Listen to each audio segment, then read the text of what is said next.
কোরআনুল কারীমের মধ্যে আছে নবীজি সাল্লাল্লাহু আলাইহি সাল্লাম জীবনে একবার একজন অন্ধ সাহাবী নবীজির কাছ থেকে দ্বীন শিখতে আসছে।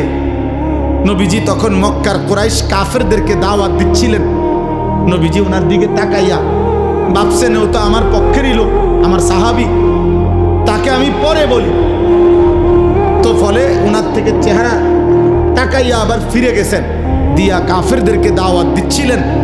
আল্লাহ তাআলা কোরআনুল কারীমের সূরা নাজিল করে নবী সাল্লাল্লাহু আলাইহি সাল্লামের এই আচরণ সংশোধন করে দিয়েছেন। আল্লাহ বলছে, বন্ধু এটা কিন্তু ঠিক হলো না, ঠিক হলো না। আপনি আপনার একজন সাহাবীর দিকে তাকিয়ে চেহারা আবার ঘুরাইয়া ফেললেন। আনজা আহুল আমা, কি অন্ধ দেখে না? আল্লাহ বলতেছে কি ঘটনা, কি সে অন্ধ দেখা? নবীজিকে বলতেছে আপনার কাছে একজন অন্ধ আসছে, আপনি তাকে অন্ধ মনে করে ফেরত দিলেন, মূল্যায়ন করলেন না। কাজটা কি করলেন? ওরা যত মোটা তাজা হোক, ওরা তো বেঈমান। এ যত দুর্বলই হোক, এ তো ইমানদার। আপনার উচিত ছিল ইমানদারকে প্রাধান্য দেওয়া। আল্লাহ তাআলা সংশোধন করে দিয়েছে। কোরআন শরীফে আছে কাল্লা ইন্নাহা তাযকিরা, সাবধান নবী, এটা আমি আল্লাহ আপনাকে উপদেশ দিলাম। এভাবে বলছি, তাফসীরের মধ্যে সব কিতাবে আছে। এই অন্ধ সাহাবীকে এরপরে নবী সাল্লাল্লাহু আলাইহি সাল্লাম যখনই দেখতেন আসতেছে, হযরত আব্দুল্লাহ ইবনে উম্মে মাকতুম রাদিয়াল্লাহু তাআলা আনহু উনারে দূরে থাকতেই নবীজি সাল্লাল্লাহু আলাইহি সাল্লাম আগের থেকে কথা বলতেন, মারহাবান, আহলান সাহলান, স্বাগতম, তুমি আসো, আগে তোমার কথা, পরে অন্য কথা, তোমার কথা, এইভাবে বলতেন। এই জন্য বাপ, আমার বলার উদ্দেশ্য হলো, আমি মোবাইলটা বন্ধ করতে বলছি এই জন্য। মূল উদ্দেশ্য হলো হয়তো মোবাইল দিয়ে কাউকে দেখাইবেন, কাউরে দেখানোর দরকার নাই। বাপ নিজের জন্য গ্রহণ করেন, নিজের জন্য গ্রহণ করেন। আমি মরে গেলে দোস্ত, তুমি মরে গেলে, বাবা আপনি মরে গেলে, এই পৃথিবী যত আধুনিকই হোক, আপনার কি আমার কি? আপনার কি আমার কি? হায় মুসলমান, এটা বুঝেন না। আমার মৃত্যুর পরে যদি আমার বংশের সবাই সাদের দেশেও যদি ঘরবাড়ি করে, তা আমি কি? আমার তো নাই, আমি তো নাই, আমার তো কবরে, আমি তো কবরে। কিয়ামতের দিন যদি নবী সাল্লাল্লাহু আলাইহি সাল্লামের সুপারিশে, মনে করেন হাসরের ময়দানের 100 কোটি মানুষ কথার কথায়, তো সকলকেই আল্লাহ নবীর সুপারিশে জান্নাত দিছেন, শুধু একজন ব্যক্তিকে আল্লাহ তাআলা জাহান্নাম দিছে মনে করেন, তো সেই একজন যদি আমি আনিসুর রহমান হই, তাহলে বাকি সবাই জান্নাতে গেলে আমার কি লাভ? আমার কি লাভ তখন? ঠিক আছে, ওরা সবাই জান্নাতে গেছে, আমি তো জাহান্নামে গেলাম। তখন বাকিদের জান্নাতে যাওয়ার দ্বারা জাহান্নামী ব্যক্তি এটারই বলবে, যাক আমি জাহান্নামে জ্বলতেছি, আমার ফুট তো বেহেশতে গেছে, এটারই বলবে। আমি জাহান্নামী হইলে আমার কি, যাক আমার বউ তো জান্নাতে গেছে, এটা নিয়ে বলবে। বরং আফসোস করবে, আফসোস, আফসোস করবে। এই জন্য কোরআনুল কারীমের মধ্যে আল্লাহ তাআলা বলছেন, ইয়াউমা তুকাল্লাবু ওয়ুজুহ, জাহান্নামী বান্দা কিয়ামতের দিন জাহান্নামের আগুনে তোমাদের গাল, তোমাদের চেহারা, কড়াইয়ের উত্তপ্ত তেলের মধ্যে যেভাবে মাছ এই পিঠ ওই পিঠ করে ভাজে, খোদার কসম তোমাদের গাল, তোমাদের চেহারা জাহান্নামের আগুনের মধ্যে উলট পালট করে পোড়াইতে থাকবে। আর নাফরমান শুধু চিৎকার করবে আর বলবে, ইয়াকুলুনা ইয়া লাইতানা আতানা আল্লাহ ওয়া আতানার রাসূলা, হায় আমার আফসোস মন্দ কপাল, আমি যদি আল্লাহ এবং রাসূলের আনুগত্য করতাম।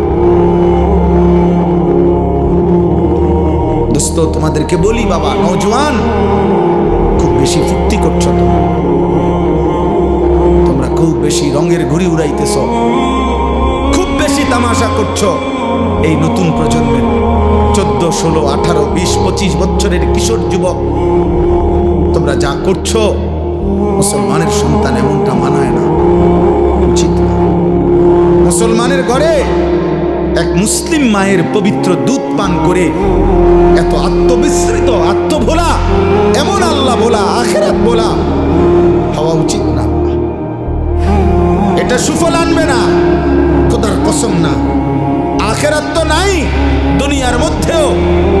আমি বললাম পরিষ্কার, এই অব্যাহত নারী ছবি, জিনা, ব্যভিচার, মোবাইলের অস্থির দৃশ্য দেখা, উলঙ্গ নাচ গান দেখা, এক ওয়াক্ত নামাজ না পড়া নাফরমান আগামীর পৃথিবী তোদের জন্য কল্যাণ আনবে না। মনে রাখবে, তোমরা অধিকাংশ কিশোর যুবক ছেলের চেহারা দেখলে পরিষ্কার বোঝা যায়, এই যেগুলা দাঁড়ায় আছো, বসে আছো, অধিকাংশই নওজোয়ান বেনামাজি। তোমরা, তোমাদের চেহারার মধ্যে নামাজের কোনো চিহ্ন নেই। বেনামাজি, বেয়াদব, বেনামাজি, বেয়াদব। আসমানের নিচে জমিনের উপরে বেনামাজির চাইতে নিকৃষ্ট কোনো বেয়াদব আর কি? যার কপালে সেজদা নাই সে পৃথিবীর যেই কোনো নিকৃষ্ট জানোয়ারের চাইতেও নিকৃষ্ট। জানোয়ার এই জন্য সেজদা দেয় না, কারণ কোন জানোয়ারের উপরে সেজদার হুকুম নাই। মানুষ নামের এই জানোয়ারকে আল্লাহ সেজদা দিতে বলছে, অথচ সে সেজদা দেয় না। এই জন্য এইটা জানোয়ারের চাইতে নিকৃষ্ট। কুত্তা এই জন্য সেজদা দেয় না, কুত্তার উপরে সেজদার বিধান নাই। শূকর এই জন্য সেজদা দেয় না, শূকরের উপরে সেজদার বিধান নাই। ছাগল, গরু এই জন্য সেজদা দেয় না, তাদেরকে আল্লাহ সেজদা দিতে বলে নাই। আব্বা তোমারে বলছে, তোমারে বলছে বাপ। এজন্য আসমানের নিচে জমিনের উপরে আল্লাহর কোরআনে আল্লাহ বলছে, ফাখালাফা মিন বাদিহিম খালফুন, সর্বনিকৃষ্ট মানুষ। কোরআন শরীফের আয়াত, সবচেয়ে নিকৃষ্ট মানুষ আল্লাহ বলছে কারা? আল্লাহ বলছে আদাউস সালাহ, এক, যারা তাদের নামাজ নষ্ট করে। দুই, ওয়াত্তাবাউস শাহওয়াত, যারা তাদের শাহওয়াত, মনের হারাম চাহিদা, কুবাসনা, মনের চাহিদা শুধু পূরণ করে, আল্লাহর বিধান, রাসূলের বিধান, হালাল হারামের বিধান কোনো পরোয়া করে না। খোদার কসম, আল্লাহ বলছে তারা সর্বনিকৃষ্ট প্রজন্ম। ওরা নিকৃষ্ট, নিকৃষ্ট, নিকৃষ্ট, নিকৃষ্ট। অতএব বেনামাজি ছেলেরা, তোমরা যারা আজকে সারা দিনে এক ওয়াক্ত নামাজ পড়ো নাই, নাফরমান, তুমি চলে গেলে ভালো হয়। যাও এখান থেকে, সরো, যাও বেটা নাফরমান, চলে যা বেটা। তোর মতো নাফরমানের ভালোবাসা দিয়ে আমি কি করবো? আমি কি ভোটে দাঁড়াইছি বেটা? আমি কি ভোটে প্রার্থী? আমি কি নির্বাচনের গণসংযোগে আসছি বেটা? তামাশা দেখা কি করবা? হুজুরের কি করবা? মুসলমানের ঘরে এমন নিকৃষ্ট সন্তান কেমনে হইলা? 365 দিনে, খোদার এক বছরে কোনোদিন ফজরের নামাজ পড়লা না, এত বড় জানোয়ার কেমনে হইলা? এত বড় জানোয়ার হইলা কেমনে? তোর মা তোকে দুধ পান করায় নাই? তোর মা তোকে আল্লাহ চিনায় নাই? তোর বাপ তোকে বলে নাই? তোর মক্তবের হুজুর তোকে বলে নাই? তোদের গ্রামের মসজিদে আজান হয় না? তোদের পাড়ায় মহল্লায় তোর সামনে আর কেউ নামাজ পড়ে না? নাফরমান, তুই মুসলমানের ঘরে ঘুমাস না বেটা? তোর কোনো অভিভাবক নাই বেটা? হ্যাঁ, সিনেমার ওই নর্তকী তোর অভিভাবক বেটা? মোবাইলের ওই উলঙ্গ নারী, ফুটবলের খেলোয়াড়, ক্রিকেটের খেলোয়াড়, ইউরোপ আমেরিকার কোনো বেঈমান? বলো আব্বা, জন্ম মুসলমানের ঘরে, চুল রাখলা কেন বেঈমানের মতো করে? তোর আব্বা ভুলে গেলি কেন বেটা? এই নাফরমান, বাপ ভুলে গেলে তার পরিচয় থাকেনি বেটা? বল বেটা, একটা ছেলে বল, এই চুল কার মতো রাখছ বেটা? মাথা নোয়াইলে কি হবে বেটা? মুসলমানের ঘরের জন্ম নিছ কিনা বেটা? দাঁড়ায় বল বেটা। অপদার্থ মুশরিক বেঈমানের মতো, কোন ইহুদি বেঈমান, কোন খ্রিস্টান বেঈমান, কোন মুরতাদ, কোন আল্লাহর দুশমন, কোন বেঈমানের মতো চুল রাইখা মুসলিম পরিচয় দাও কোন লজ্জায়, কোন শরমে বেটা, কোন শরমে? ছি ছি ছি বেটা, ছি। সেজদাবিহীন কপাল যাদের, তোদের কপালে থুতু মারলাম, থু তোর কপালে, থু তোর কপালে থুতু দিলাম। তুই রবের দুশ্মন, ইসলামের দুশ্মন, আল্লাহর দুশ্মন। আমার নবী সাল্লাল্লাহু আলাইহি সাল্লামের 23 বছরের চোখের পানির কোনো কদর করলাম না। আমার নবীর তায়েফের প্রতি ফোঁটা রক্তের কোনো কদর করলাম না। আমার নবীর উহুদের ধান্দার শহীদ করা রক্তের কোনো কদর করলাম না। যে নবী আমার পেটে পাথর বাঁধছে উম্মতের জন্য ক্ষুধার কষ্টে, হাসরের ময়দানে তিনি জিজ্ঞেস করবে, উম্মত তুই কি শুনুস নাই? উম্মত আমি না তোর জন্য তায়েফে এত রক্ত ঝরাইছি। মক্কার কাফের বেটা, নবীজির রক্ত মাখা তায়েফের রক্তাক্ত দেহ, মক্কার সবচেয়ে বড় কাফের উতবা, নবীর বড় দুশ্মন ছিল যে ব্যক্তি মৃত্যু পর্যন্ত আবু জেহেল আবু লাহাবের সাথে উতবা নামে এই কাফের সর্দার সর্বপ্রথম আমাদের নবী সাল্লাল্লাহু আলাইহি সাল্লামকে তায়েফ থেকে নবী যখন ফিরে আসছে মাঝ পথে রক্ত মাখা দেহ তখনও মুছে নাই। খোদার কসম কিতাবে আছে এই উতবা নবীকে দেখছে প্রথম এই কাফের সর্দার। এরই ভাতিজা তো নবীজি আজকে 11 বছর নবীর বিরোধিতা করে গেছে মক্কায়, কিন্তু তায়েফ থেকে নবী ফিরে আসছে উতবার বাগানে নাখলা নামক জায়গায়, মক্কা এবং তায়েফের মাঝামাঝি জায়গায়। নবী সাল্লাল্লাহু আলাইহি সাল্লাম যখন ঢুকছে তখন উতবা বাগানে ছিল।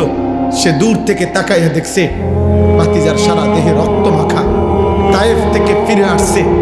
আল্লাহর কসম কিতাবে লিখছে সে তো কালেমা পড়ে নাই, কিন্তু এই কাফের সর্দার নবীজির রক্ত মাখা দেহ দেখা চিৎকার দিয়া কাঁদছে আর বলছে, তায়েফবাসী আজ 11 বছর আমরা আমাদের ভাতিজার বিরোধিতা করি, কিন্তু কোনোদিন তাকে এভাবে মারি নাই।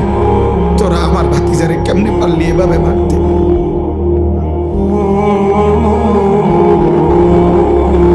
আমার ভাতিজারে কেমনে মারলি? আমার এতিম ভাতিজারে কেমনে মারলি? আর তোদের চেহারা দেখে কি মনে হয় আপনার? কার মতো চুল রাখলা?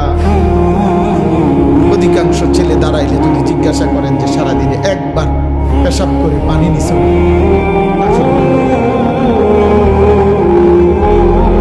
টয়লেট পেপার চিনুনি না, আল্লাহকে একটা সেজদা দিছনি না, সারাদিন সারা রাত মোবাইলে শুধু নারী ছবি, উলঙ্গ দৃশ্য, অস্থির জিনা ব্যভিচারের দৃশ্য। আহা, নারী ছাড়া লজ্জাস্থান যারা, তার জীবনের আর কিছু নেই। তার জীবনের একটাই যে লজ্জাস্থান যে একটা আছে, এটার চাহিদা পূরণ। একটা পেশাবের রাস্তার কাছে এই কাপুরুষ হেরে গেছে। এই কাপুরুষ পেশাবের রাস্তার কাছে হেরে গেছে। এই কি যুদ্ধ করবে?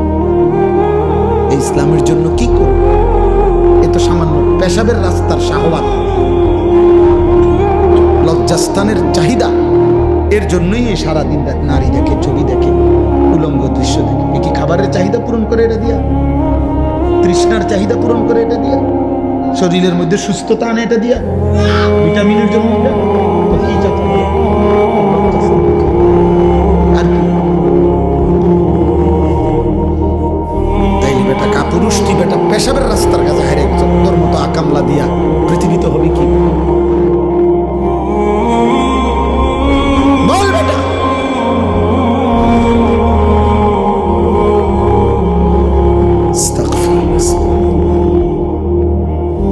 এজন্য ভাবো, আমি বলতে চাইছি আমি জনপ্রিয়তা বুঝি না, ছোট বড় মাহফিল বুঝি না, অনেক লোক হয়েছে না কম হয়েছে এটা আমার কিচ্ছু আসে না। আমি সবসময় এক তালেই বলতে চেষ্টা করি। বেশি বা কম দ্বারা প্রভাবিত হওয়া এটা কোনো প্রয়োজনীয় কিছু না। নবী সাল্লাল্লাহু আলাইহি ওয়াসাল্লাম বলেছেন, ফাওয়াল্লাহি লা আন ইয়াহদিয়াল্লাহু বিকা রাজুলান ওয়াহিদান খায়রুন লাকা মিন হুমরিন নাআম। নবীজি বলেন, আল্লাহর কসম তোমার দ্বারা একজন ব্যক্তি আল্লাহর গোটা আরবের সমস্ত দামি উট তোমাকে হাদিয়া দেওয়ার চাইতে উত্তম। কয়জন?